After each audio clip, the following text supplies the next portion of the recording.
What's up, everyone? Aaron Nagler here, PackersNews.com. Breaking news here on Thursday afternoon. The unstoppable James Jones breaking the news. We have since confirmed that Tramon Williams is signing a deal to return with the Green Bay Packers. This is something we've discussed a couple of times here on Facebook throughout the last week or so. This move makes a ton of sense, especially when you consider how well Tramon played last year down in Arizona. Coupled with the fact that he has 2 years of experience in Mike Pettine's system from his time in Cleveland. So he not only reunites with the Packers, but also with his defensive coordinator, his head coach in Cleveland. So a move that made a lot of sense. Obviously bolsters their defensive backfield, the cornerback position, which, only think you can say was in major need of some fine-tuning and some competent veteran bodies. They definitely get that in Tramon Williams. I just put up something on my Twitter account if you're interested. My buddy Andy Herman, who does write for my former place at Cheesehead TV, has a great thread on Twitter looking at Tramon's play last year in Arizona with cut-ups of a bunch of different plays that Tramon made. You'll also notice we've got pinned here our report on Tramon coming back to Green Bay. Make sure you check that out. We'll be adding to that undoubtedly throughout the evening. So there you go. That's the latest on Tramon Williams coming back to Green Bay. I've seen a couple people already wondering where he would fit in the system and or where he would play. I tend to think they'll stick him outside. I know he bounced inside and out down in Arizona. I do tend to think he'll be a boundary corner in Green Bay opposite Kevin King. Maybe they put him inside on certain matchups. I don't expect him to be taking on a lot of the more athletic, sudden slot guys around the league, but I think that will be matchup dependent. That's something that Mike Pettine has talked a lot about, and that's something he's practiced pretty much everywhere he's been as far as really crafting game plans to attack defenses specifically week by week. Mike asking how much is the deal worth. No word yet on compensation. That's something we'll be working on for the next couple hours, I'm sure. I know our Tom Silverstein's making some calls as we speak, so make sure you're checking PackersNews.com, this pinned article. Just keep refreshing, and we'll have all the latest information up for you as soon as it comes in. John says, second corner behind King. I think that makes the most sense right now. Obviously, guys like Lindsey Pipkins, Donatello Brown, Herb Waters, they'll have their chances in camp to compete, but Tramon Williams walks in the door as the most accomplished corner on the team. Undoubtedly, one of the two premier corners on the boundary, no doubt about it. Somebody says this won't fix the cornerback problems. Well, I don't think anyone thinks it's a fix. It's a help, though. It's a definite boost. Can't deny that. What's the priority spot with the last bit of cap space? Oh, I don't know. I guess the priority with the last bit would be the rookie class, but I think they'll continue to add a piece or two at the cornerback spot, probably. I can't imagine Tramon's deal is too big, and I think they'll probably be looking to add maybe one more veteran body at that position. Any thoughts on the Giants cornerback? There's a few guys you could be talking about. Can you be a little bit more specific? It won't fix it, but it's a good step in the right direction. Aaron, I completely agree. Where do you grade the secondary now, 1 through 10? I give it an I for incomplete. There's a long way to go between now and week 1. They signed a decent cornerback at probably a good price, and people still complain. I don't see it as complaining. I think it's fine and good to still be suspicious of a secondary that is bringing back a rookie, a guy coming off his rookie year that ended in injury, a bunch of unproven guys who had a little bit of action last year, and now they're bringing back a 37, soon to be 38-year-old corner. I think they can make it work. The Eagles just won a championship with a secondary that wasn't exactly gangbusters, but I think fans, it's understandable if they're suspicious of what the Packers are putting together in their defensive secondary. Nothing wrong with that. What the hell with all the angry emojis? Man, who knows, man? People be mad online no matter what happens. Think they will draft secondary? Yes, I do. Signing guys like Tramon Williams or Muhammad Wilkerson, those aren't long-term fixes. Those are things to bolster a secondary.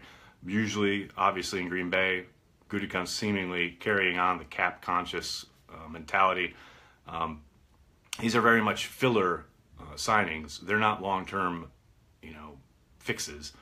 Most of that will be done through the draft. And I think when you look at their situation at corner, they definitely have to look to the draft. And I know it's weird saying that, seeing as they just spent some decent amount of draft capital at the corner position in recent years, but they have to continue to try and replenish that position. Let's see what else we got, folks. Do you consider him a decent upgrade over House? Yes. I thought Devon House was pretty much what everyone expected him to be last year. Inconsistent. I think he played maybe a little bit better than most people give him credit for. But I think Tramon had a much better season down in Arizona, and I think his familiarity with the defense will certainly help. Sorry, guys. Let's see. All right, nothing there. Gotta check my texts. You never know. Is receiver deep enough to get a starter in round 3? Whew. You never really know. I can't say definitively, obviously. I would tend to think they could probably get a starter in round 2.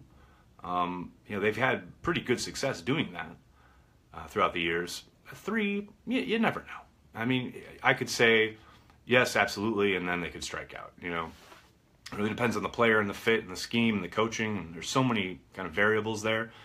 Could they? Sure. Is it likely? Not really. What else you guys got?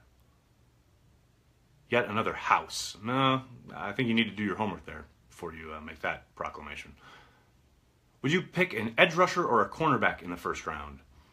I think that's part of what this signing is about. They want to try and get their roster between now. We've got 5 weeks until the draft.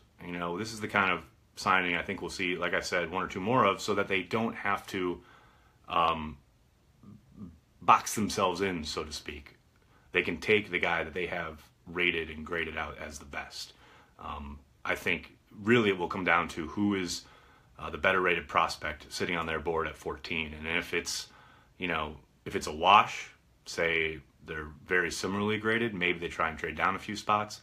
But I tend to think they'll look at edge rusher first, but that's just a guess. Matthew, we don't know how much the money is, what the contract is for yet. You see the pinned article there in the comments. Make sure you read that. We'll be updating that throughout the afternoon. We'll have all the latest for you as soon as we know it. Move down and get Barkley. You never know. Need more depth at the cornerback position? I couldn't agree more. Sign House 2 for depth. I'm not going to rule that out. It's a possibility. Again, I don't think that's likely, but you never know. What do you think of Chubb as a pass rusher in the draft? I think he's phenomenal, and I don't think there's any way the Packers are going to get him unless they give up a ransom to jump up. Yes, they do need to do their homework. Correct, Brian. Bring back House. We are desperate for depth.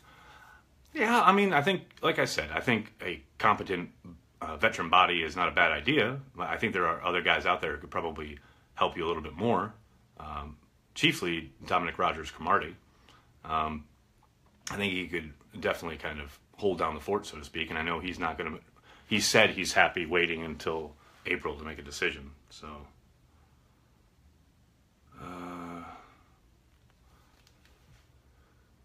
The guard from UTEP can... Oh, yes, he can. There's only one running back who could help the team. That guy is... Who? Mealy? I don't know about all that. It's interesting how much fans, at least here in the Facebook Live comments over the last week or so, are really kind of focused on a running back. I don't see the Packers going there unless there's some incredible value sitting there. That guy that they have highly rated drops in a way that they didn't expect, much like Eddie Lacy did years ago. But I don't think that's something they're targeting heading into this draft. How much would Vita Vea help the pass rush? That's a good question, Adam. I would doubt they go that way because of the Wilkerson signing, but you never know. I think he would help tremendously. I think he's a excellent player. He's probably a top 10 player on my mythical board if I put one up. I think he'll drop, because of the quarterbacks pushing everything down. But, much like Haloti Ngata when he came out, and he lasted outside the top 10, and he should have been taken top 10. It happened to Star Lotulelei, who kind of had the same fate, although he wasn't as good a player as Ngata. I think Vita Vea is better than Star, maybe not quite as good as Ngata, but he's in that range. But, we'll see. We'll see how the Packers feel about it if he's available there at 14. I think that'd be an interesting selection. Are we seeing the impact of this new management structure? Well, that's a good question, Peter. It's hard to say, obviously, because we're not privy to the conversations happening behind closed doors and who's doing the lobbying for who or what have you. I have to say, though, I would guess that Mike McCarthy's pretty happy with what's been going on here. Not to say that these aren't the kind of signings that Ted Thompson may have made. It's impossible to say one way or the other. He did go out and sign, I think, 6, street free agents last year. Bennett, Kendricks, what have you, and the guys on defense, and Dial and Brooks. But I know McCarthy has lamented over the last few years the idea of not having veterans on hand, especially late in the season, making a push, and you're dealing with injuries, and you've got a lot of young guys, undrafted guys that you got to count on. Having a guy like Tramon Williams, or even a guy like Muhammad Wilkerson, who has been through it, had the battles in the NFL, they know the route. Obviously, Tramon is an added bonus because he knows their culture. He steps in the locker room knowing exactly how they do things, exactly what McCarthy's all about, etc. But yeah, I know McCarthy has wanted a few more of these types of signings over the years, and sure looks like he's starting to get some of them.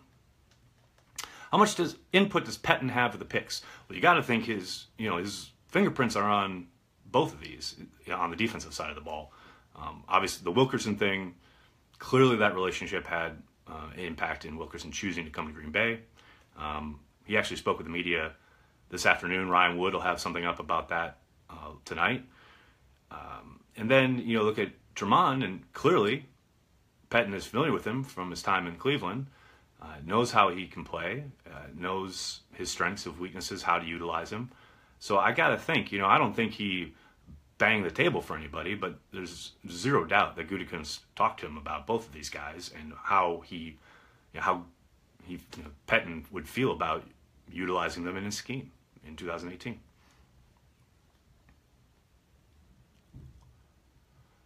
He only played well in Arizona because of warm weather. Wow, that's the hottest take I have seen on the internet today. And I watch Twitter all day. Man, take a bow. That's amazing. They play in a dome, right? Okay. Is there a Devin Hester in the draft? Oh, Paul, good question. I actually had someone ask me if they should draft a kick return specialist. It's funny because for as long as I can remember, way back when Greg Bedard was covering the team, it seems like every year there's this kind of, idea that they need to get some quicker, just talent in general, like a third down back or whatever, but a return specialist may be an example of this, where the Packers seem to always kind of err on the side of a bigger, more muscular guy at wide receiver. And so when they have kind of looked at these slightly built guys who may be return specialists, they haven't really worked in their offense. And they've kind of just shied away from that idea. Really since, I guess since Ted Thompson came on board. Because Mike Sherman did, I think, try a little bit of that. But, the problem is if you've got a kick return specialist who doesn't offer you anything on offense, well, then you're putting up, you've got a roster spot for a guy who does one thing. And he's better be really, really good at that one thing. And I don't know, man, it's hard. It's rare to find that special guy. Now, clearly, if you can incorporate him in your offense and he can make a significant contribution, then, yeah, you start to think about it. Is there a guy like that in this draft? I'll have to ask around. I haven't even begun to get even close to specialists yet, but we'll see. Any chance of another cornerback free agent like Gaines? I would doubt Gaines would be in play because of his size, his height specifically, but I do tend to think they'll be looking at adding probably one more corner. Are they going to re-sign Jeff Janis? I think they'll let him sit out there for a while. Maybe that's a signing they make just before the draft. But that gets back to that special teams thing I was just talking about. That's a guy who's not going to give you a significant contribution from scrimmage. So you know he's on the roster specifically for special teams. Now, he's really good at what he does on special teams, especially on punt coverage. So you've got to weigh the value of that. But I think what the Packers will most likely do is wait that out, let him sit, and if no other offers materialize from other teams, they can approach him at a later date in a few weeks and say, all right, we'd love to have you back, but it's got to be at a very team-friendly deal. And if that happens, I would expect, I would see Janis back because, as I've said many times here, Jared Bush stuck around for a long time as a special teams ace, so to speak. Obviously contributed not only on special teams, but on defense when injuries struck in the Super Bowl, had a big play in that Super Bowl and helped them win a championship. So there are definitely places on the team for that kind of guy. Any chance we see Cobb on punt returns this year? You know, it was funny because this time last year I talked to McCarthy on my podcast and he said specifically, he offered it up on his own. I didn't ask about it. He said, we got to get Cobb back on punt returns. And then for whatever reason, they really wanted to go with that Trevor Davis experiment. And they did that all year. And they lived with a lot of questionable decision making. And they got one big return out of it in Cleveland. That obviously helped them win that game. But I've always said that they should put Cobb back there on returns. Get the ball in his hands as much as you can. Now that said, we'll see what the draft brings, see what kind of return capabilities they have in their draftees, and if there's a young guy that can do it, I suspect that's the way they'll go.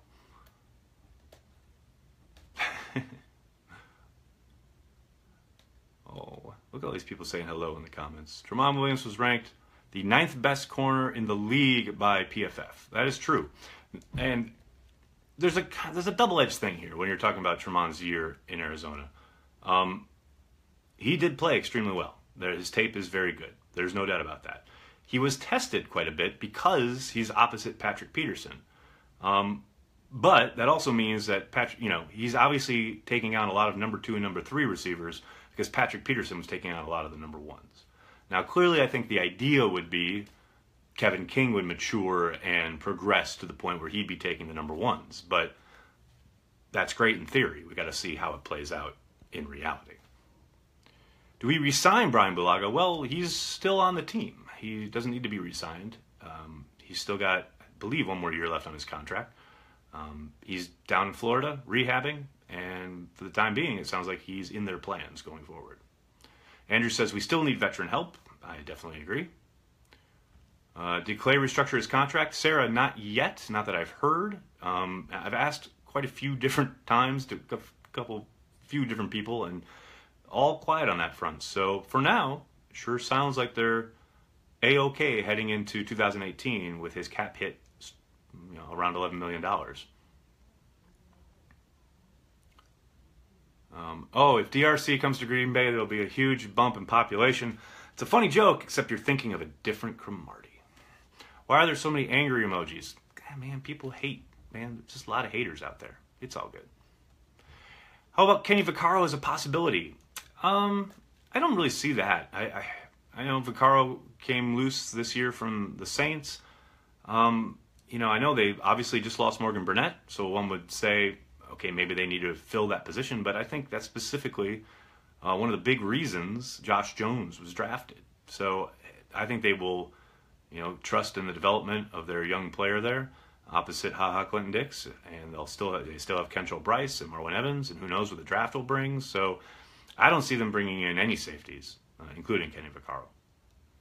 Lane at corner. Whew, Zach. If they want to blow up the locker room, that'd be a fun signing. Just go back and look at the last few times the Seahawks and the Packers have played, and take a look at the interactions between Randall Cobb and Devontae Adams with Jeremy Lane. And that should tell you all you need to know about that possibility. We need offensive line depth. Sarah, I think they need a signing or two, maybe. They definitely need to draft a guy at tackle. I actually think they've got the bodies they need at guard. Maybe they bring Jari Evans back. I've said repeatedly here, I think McCray is their week 1 starter. I think he's got the ability to do it. There's a couple other guys they could look at, Lucas Patrick, etc. But right tackle is an issue. Now that's where they definitely need some help because there's not really much out there on the market. Justin Pugh, who I thought may have been the best kind of fit there, just signed down in Arizona. There isn't a whole lot of help there at free agency at right tackle. I think they're going to need somebody. Jason Spriggs is coming off a dislocated knee. Brian Bulaga, it's going to be really, really surprising if he's ready for week 1. So, yeah, what do they do at right tackle? That's a question that they're going to have to kind of, the piece of the puzzle they're going to have to solve here in the next month or two. Which young cornerback, other than King, can step up their game this season?